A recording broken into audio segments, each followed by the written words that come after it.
So what's going on YouTube? Cal from Nowhere Drive 229 here. There's my sink thing in the way. Anyway, quick update y'all. I'm literally at the house. I worked last night, cannot sleep, so I decided that I would try to get some work done on the car and make some wings.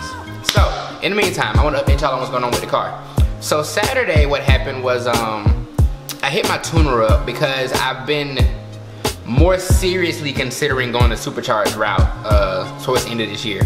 So I hit my tuner up to kind of ask him like, hey, you know, what do you think about the supercharger? Like, am I gonna need are you gonna be able to do the tune for it? Are you, do you think it's a good route to go? Should I just skip it and get something else? Should I skip it all together? Like, what do you think? And he was telling me his opinion on a supercharger, and his opinion, I'll be honest with y'all, his opinion was that the car doesn't need a supercharger because it kind of takes away from that visceral feeling and the way that car handles and the way it's able to go around curves and be so composed.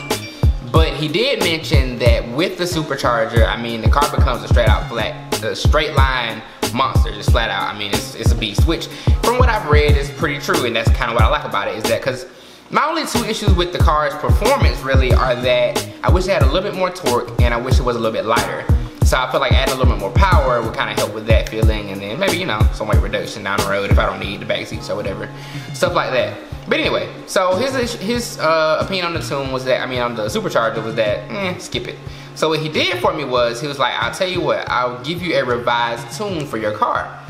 So he did me this new tune up and he asked me what features I wanted: cold start, delete, rev limit increase, top speed limiter removal, all that stuff. So, and there's this new feature well, it's not really new, but there's this feature that I've been hearing about on some of the other tunes. It's a burble tune, basically, kind of like the Audis, and I think Porsche does it too.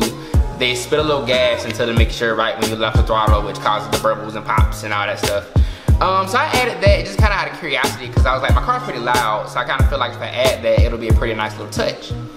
So I added it, and to be honest with you, I hated it. Like, I'll put up a little video of it. First of all, it's really hard to hear in the video. I would have had to mount the camera on the back, and it was kind of a raining on and off type of day, so I was like, I wasn't gonna go through all that. But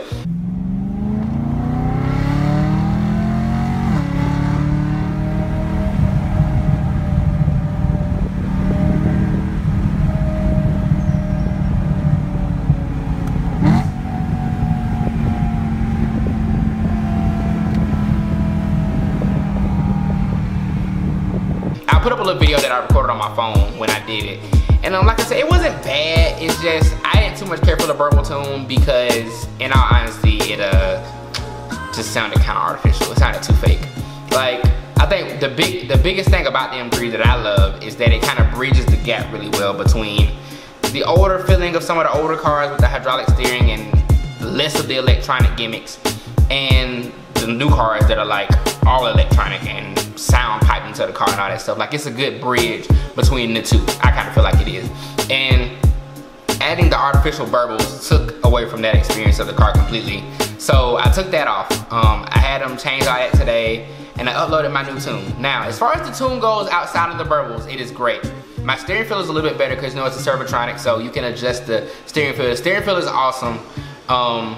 The engine response is great. Like, I feel like I have a lot more low and mid-range torque. I don't have to downshift quite as much to make passes and do things. As you know, anybody who knows anything about the E92 M3, it's a high-revving car that doesn't have a whole lot of torque.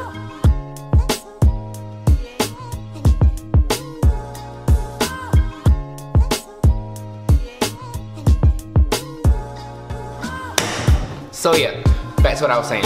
So those of you that know the E92 M3 know it's a high revving motor. It doesn't exactly have the most torque, so you have to kind of drive that joker to get the power out of it, which is part of the experience of the car. Don't get me wrong, I love that part of the car. But it can be a little annoying sometimes in traffic, and just sometimes, like, after you've driven certain cars, like especially the newer turbo stuff or anything that has any more torque, supercharged stuff, whatever, you're kind of missing that torque. So I figured I wanted a little bit more torque, a little more power, so I did the tune. The tune is great. For those of you that are not familiar with who my tuner is, he is Alex at Alpine. If you're not familiar with who that is, check in the M3 forum and type in Alex at Alpine. He is very well known for his dual clutch transmission tune. The dual clutch transmission tune has been on my car since, I don't know, early when I got it, and that is one of the best mods I've done to that car, bar none. His transmission tune is the cheapest and is just as good as anybody else's. It's gotta be. There's no way you can get any better than that transmission tune. So I've had that tune on the car for ages. Like since I've had the car. I've had the car for, oh my God, like a year and a half now. It's been a minute. And for all the miles I put on the car, it's at 75K now, 0 issues. That being said, that leads me to my next point of, I was thinking about going 911 end of this year, and still an option, but not totally sold on that. For the simple fact that I have a bad habit of not leaving well enough alone. And my car has given me 0 issues, 0 problems. I have no reason to be getting out of this car, period. The car is still under warranty through 100 and something, 115K, something like that, through Allstate. And I have 75K miles, and like I said, the car has given me no issues. Throttle actuators went out at 60K, and I honestly think that was my fault because that was the one time I redlined the car when it wasn't properly warmed up, and that was when that happened.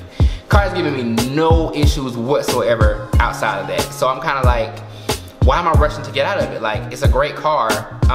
You know, it gets hated on. People don't like. Some people don't like M3s. Some people like BMW drivers. Period. But you know, that's not what it's all about. It's like, what do you enjoy driving? What do you enjoy? And I mean, I love my car. So there's no reason for me to be rushing out of my car and, you know, trying to be the fastest, or, and, you know, even me and D have our rivalry. But at the end of the day, I'm not racing him 24/7. You know what I mean? So at the end of the day, it's all about what you enjoy as far as your car. So I think that's what I'm gonna do, guys. I'm gonna hang on to the M3. Announcement is coming soon. I will announce that a little bit later though.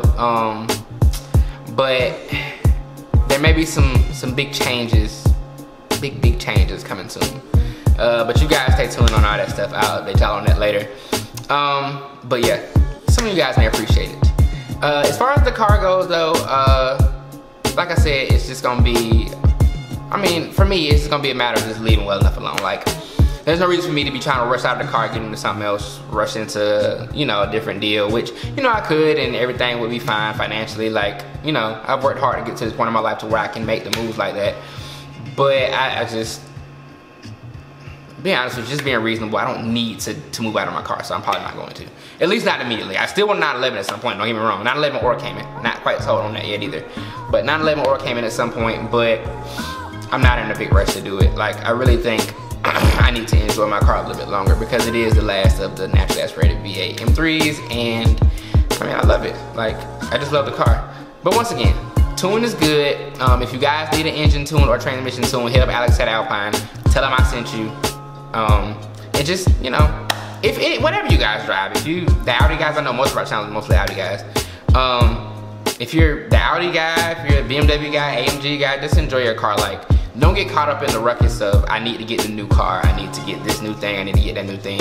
Like, we love cars, but there's more to life than our cars, and I think sometimes it's easy to get caught up in that. Especially, I know for me, I'll speak personally for me. When you start YouTube, you start seeing these guys have these different cars and that different car, and because I wasn't a big YouTube viewer until I started making YouTube videos. So now that I'm watching them more, I'm seeing this and that, and I want this and I want that. But you gotta find a balance somewhere. You gotta say, hey, this is what I'm going to get, this is what I'm going to stick with, this is what I like, and enjoy it. That's what it is. It's an enthusiast hobby. Enjoy the car, have fun. Don't stress yourself trying to get new stuff all the time. Anyway, quick video, Cal, Noah Drive 229. Check us out, shout us out, comment, like, share, subscribe, like, share, and subscribe. And we'll see y'all in the next video.